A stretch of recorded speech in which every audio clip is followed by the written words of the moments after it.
So Guardians of the Galaxy Volume 2 opened up this past weekend, winning the hearts of most fans and most critics, while there are some people out there that totally were not won over by this movie. A lot of people comparing it to the first movie. So I figured I'd take this opportunity to do another comparison video. In the past I've done one of The Office versus Parks and Recreation, and I've done one of Breaking Bad versus The Wire. I'll put those links in the description of this video if you'd like to check those out. So today I'm going to cover Guardians of the Galaxy 1 versus Guardians of the Galaxy 2. If I'm comparing overall reviews, the first Guardians of the Galaxy holds a 91 on Rotten Tomatoes and around a 76 on Metacritic, while Volume 2 holds an 81 for the time being on Rotten Tomatoes and a 67 on Metacritic. So clearly, the overall score that critics gave both movies were superior in the first film. And I have my theories about that, but I'm going to start to go into certain comparisons of the movie, not just going to jump right into saying, hey, I think this one's better. Instead, I'm going to, do comparisons. So first off, which movie has the better characters? If you look at the first movie, yes, the characters are fresh. You learn a decent amount about some of them, but the second movie's characters are a lot more fleshed out. For example, in the first movie, Nebula, Gamora's sister, daughter of Thanos, that's all you really know, and she's bitter about something, and you don't really dive that deep into what she's about. And in this movie, the sister relationship between Nebula and Gamora is completely fleshed out, making Nebula a better character in this than in the first one, while also making Gamora a better character in this than the first one, because she was maybe the weakest Guardian in the first movie. Now to tackle the rest of the cast, yeah, Star-Lord is probably better in the first movie, but out of all the Guardians, he's the only one that's probably better in the first movie. The rest of them, I think, are superior. Drax, in the first movie it took him a little bit for his humor to set in, because he was pretty self-serious, and he didn't have as many lines, and in this one he doesn't have as many action sequences, but they give him every comedic beat possible in this movie. Every line lands fully, and you laugh at everything he says. Rocket also, a little bit more fleshed out. I know he had a brief moment in the first one where you feel for his character, but in this one he has moments with about every character on screen, especially a moment with Yondu near the halfway mark.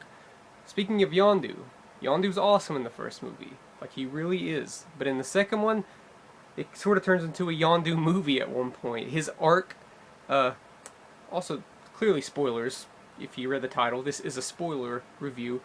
Yondu, his arc ends, it comes to an end, and it feels like it has a lot of meaning and weight behind it. And at the end of the movie, you feel like crying because you really connect with his character and the relationship that they built between him and Peter Quill.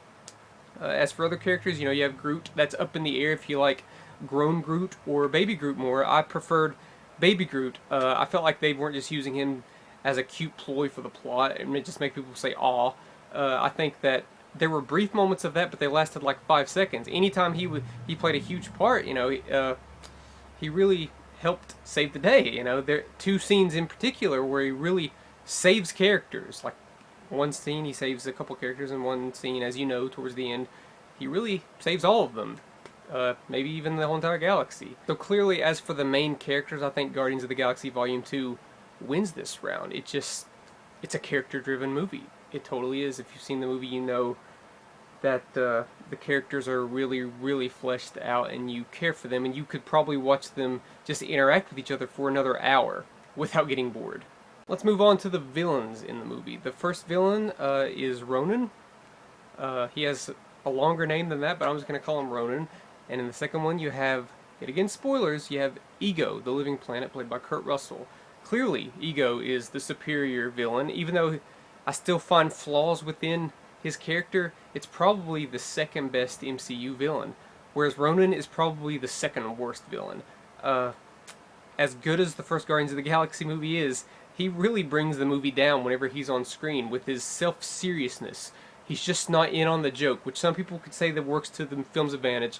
I don't. I find him to be boring and dull and just a villain for the sake of being a villain. Whereas Ego, his motivation makes sense. If you've seen the movie, you know what he's about. He is Peter Quill's father. And there's also some really amazing visual effects, either with Kurt Russell or with whenever he's forming into other stuff. Some of the coolest visual effects I've ever seen on screen. So Guardians of the Galaxy 2 takes the cake for villains, making it up 2-0 at the moment.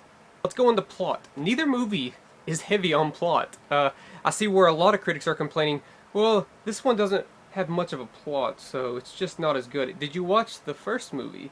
The first movie essentially has no plot. Yeah, they have a stone and they have to deliver it to somebody, and Ronan's out trying to stop them and trying to kill them to take the stone. That's basically the plot.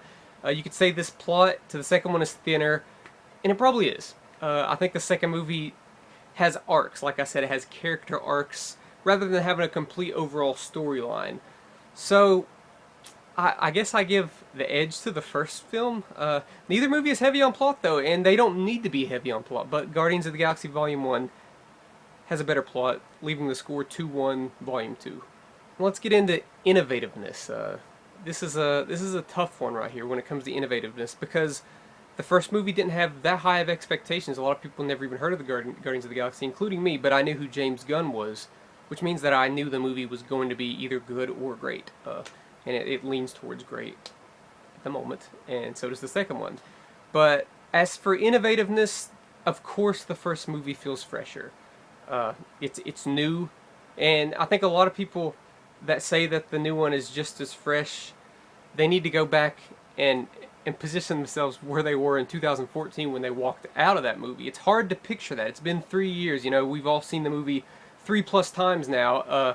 It does get a little stale after that, but just imagine yourself walking out of the theater for the first time in the 2014 one, and you remember that you had one of the best times you've ever had in a movie theater because of how fresh the characters were written and how good of chemistry they had. Yes, I think the second one has equal amount of character development as well as the way they interact with each other and their chemistry. I think it's equal with the first one, but the first one was the first time they did that, so I give the edge to the first one yet again, making the score 2-2.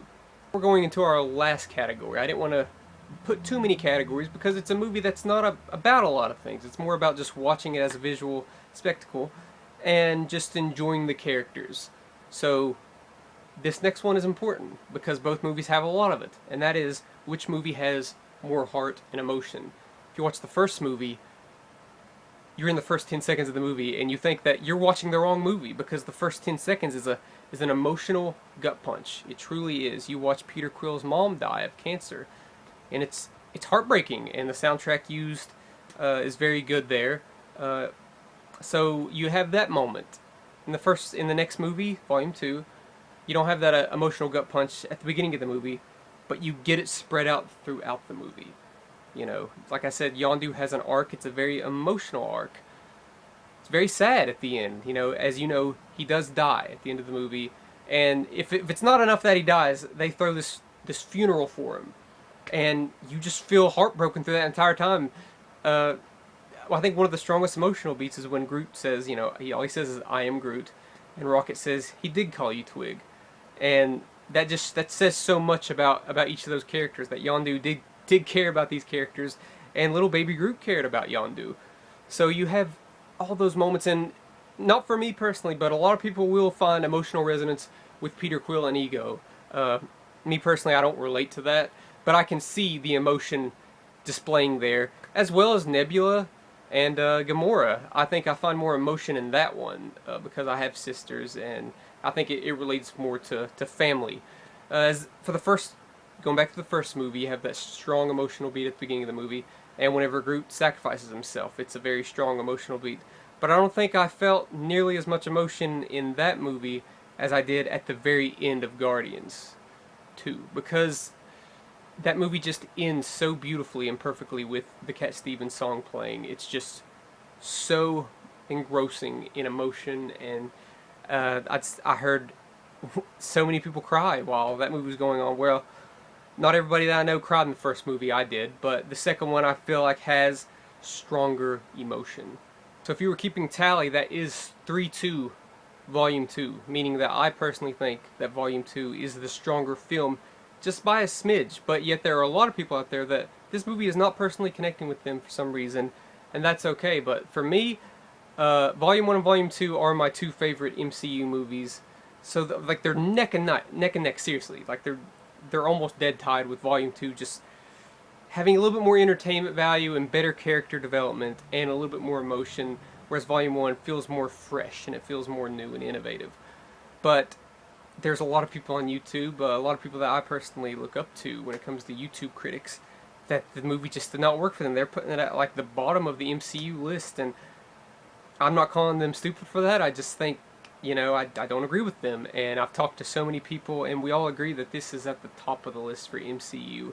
And I'm just totally psyched for Volume 3. I'm psyched to see them in the next Avengers movie. I hope that they do that well and they don't ruin the characters by adding them in with all these other Avengers. So that wraps up this video. Tell me, which one did you prefer? I've been talking to a lot of people, and a lot of people prefer Volume 2, but they say that it's very close. So let me know in the comment section below, and thank you for watching.